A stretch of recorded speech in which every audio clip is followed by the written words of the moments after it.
All right, indirect measurement in similar triangles. So first, take a moment to just soak in the artistic ability before we get started.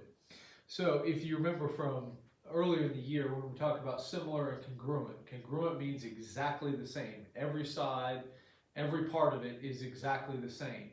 Similar means it has the same shape and the same ratios between the sides. So I can have two triangles that are, one is bigger than the other, but they can be similar because they have the same ratio. But I could have a triangle that look like this and a triangle that looks like this, and they are not the same, they're not even similar, because they're, even though they're both technically triangles, they don't have the same ratio. So if they're similar, then they have to have the same ratio, which means we can find out all the lengths of the other sides based on what we have. And we do this by setting up proportions like you've been doing. So the side on this big triangle that's represented by the little one is with the 3. So I put 6 over 3.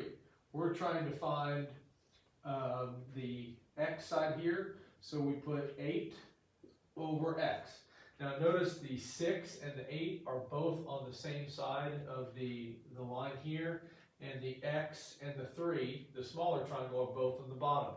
You don't have to have them on the bottom. If we did 3 over 6 and x over 8, it would be fine. We also could use the 2 and the 4 and do the same thing, where we have 2 over 4 and x over 8. And we can solve it any of those 3 ways and get the same answer. So in this case, 3 times 8 is 24, divided by 6 is 4. Here we have 3 times 8, which is 24, divided by 6, which is 4. Here we have 2 times 8, which is 16, divided by 4, which is 4. So any of the ways that you set it up, and then the last way we could set it up would have been the 4 over 2 and 8 over x. And same thing, we would get 2 times 8 is 16, divided by 4 is 4. So the way you set it up doesn't really matter, as long as you are putting the sides that go together, 8 and x, are always together, and you are putting the ones in the same triangle together. The 6 and 8 were both on the bottom or both on the top. The 4 and the 8 were both on the bottom or both on the top. Then it won't matter, the rest of it, and you'll always get the right answer. For here, when you have a, they love to do it with shadows and shadow length. So if you have a tree that's 27 feet tall, so this is how tall the tree is, tree height, and it casts a shadow that's 12 feet, so the shadow is 12.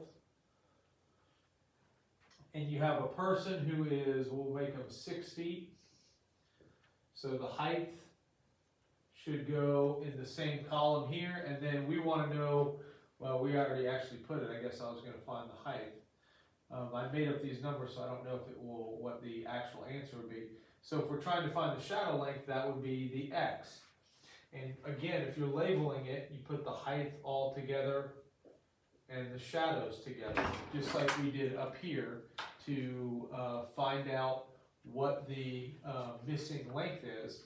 So you always line them up and label it so that you can know how to line them up. Then we do the same cross multiplying that we did up here. We would do 6 times 12, so 72 divided by 27. And since I picked a very random number, that's not going to divide evenly. That would be 8 over 3, basically, as the shadow length. So about 2.6 feet for this, but you're just setting up a proportion like we did here. If we have the school right here, the height of the school wall is 12. If it casts a shadow, or the light here is shining down, and the light in the back at night can make it 8 feet from the building, and the flag, the light coming off of the shadow, if the flag is 7 feet tall, how long is the shadow? So again, we put the height of the school over the height of the flag. So school, flag. And then Then we do the same thing with the shadow or light, whatever we want to reference it. We'll just say shadow. 8 goes with the school because that's the shadow of the school. And then we don't know what the shadow of the flagpole is, so the X goes down here for the flag. And we cross multiply. 8 times 7 is 56, and again I made up numbers, so 56 divided by 12 is not going to be an even number. So it would be 3 and then 14. 14 over 3. So 4.6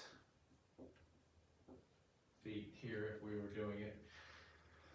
So that's indirect measurement and similar triangles. All you're trying to do is setting up the proportions and making sure that you have the correct numbers in the right spots, and then it's very easy. It's just cross multiplication.